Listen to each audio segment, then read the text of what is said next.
नमस्कार दोस्तों। बिहार में जो बिहार लोक सेवा आयोग की परीक्षा है यानी कि बीपीएससी की जो प्रीलिम्स परीक्षा है उसे रद्द किए जाने की मांग को लेकर छात्र 13 दिसंबर से लगातार विरोध प्रदर्शन कर रहे हैं।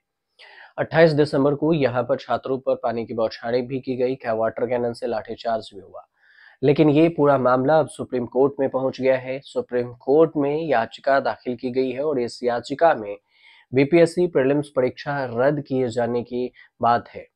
आदेश जारी करने की भी मांग की गई है कि इस परीक्षा को रद्द किए जाने के आदेश दिया जाए। याचिका में प्रदर्शनकारी छात्रों पर किए गए लाठीचार्ज के लिए जिम्मेदार जिले के एसपी और डीएम के खिलाफ कार्रवाई सुनिश्चित करने की भी गुहार लगाई गई है।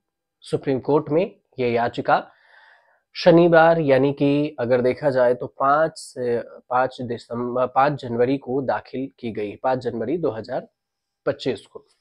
सुप्रीम कोर्ट ने इस याचिका के दाखिल होने के लिए परीक्षा के दौरान बताया गया है कि व्यापक धांधली लगा हुआ है।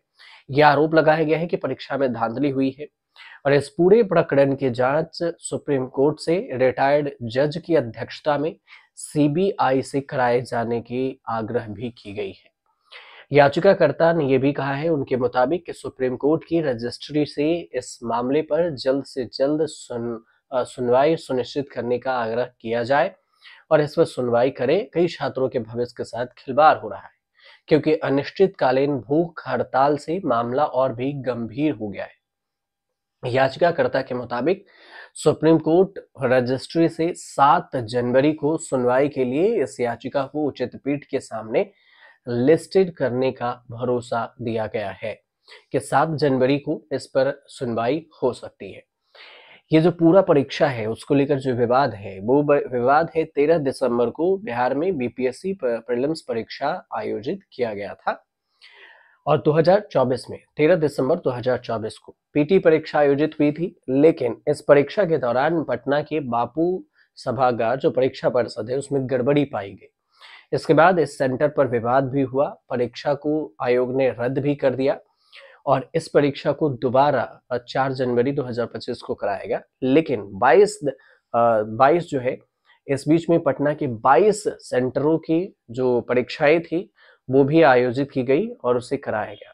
छात्रों के आंदोलन का जो नेतृत्व कर रहे हैं इस पूरे को लेकर जनसुराज से प्रशांत किशोर, अब वो छात्रों के साथ आमरण अनशन पर बैठे हुए हैं।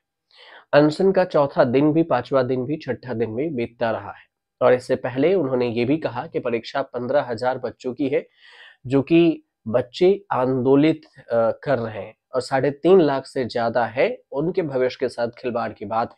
लोग जानते हैं और समझते हैं कि आधे से ज्यादा सीटों पर भ्रष्टाचार की शिकायतें हैं, सीटें बिक गई है, जिसने ये पढ़ाई की है उसे सीट नहीं मिलेगी और हर जिले और गांव-गांव में खबर फैली है कि एक-एक नौकरी की 30 लाख 1.5 करोड़ तक लिए जा रहे हैं। सरकार को इस पर बोलना चाहिए। प्रशांत किशोर ये भी कह रहे हैं, उन्होंने कहा कि अनशन पर जो बैठे हैं वो कहें कि अनशन जारी रहेगा और हम अपना काम कर रहे हैं। साथ ही में वो कह रहे हैं कि हम अपना काम कर रहे हैं और सरकार को अपना काम करने दीजिए।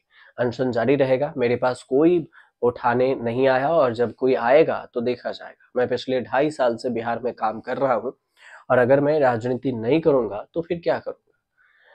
अगर आप किसी को पीटते हैं और उनके समर्थन में यहाँ बैठा हूं तो फिर आप राजनीति कहते हैं। मैं राजनीति कर रहा हूँ, नीतीश कुमार का काम नहीं करना चाहते हैं और मैं छात्रों के साथ बैठा हूं तो मैं राजनीति कर रहा हूँ।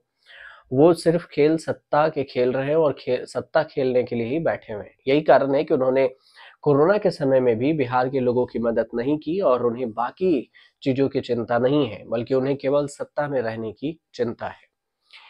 अब छात्रों का क्या आरोप है ये भी समझिए। छात्रों का आरोप है कि प्रीलिम्स परीक्षा में बहुत सारी गड़बड़ी हुई थी, धांधली की गई थी और इसी प्रीलिम्स परीक्षा को लेकर इसी वजह से 2024 की जो प्रीलिम्स परीक्षा है उसे रद्द कर दिया जाए। लेकिन छात्रों की मांग को लेकर बीपीएससी एक सिरे से खारिज कर चुकी है। बीपीएससी कह रही है कि छात्रों ने जो आरोप लगाया कि परीक्षा में अनियमितताएं हुई है उसको लेकर कोई सबूत नहीं है और इसी वजह से हम इस परीक्षा को रद्द नहीं करेंगे।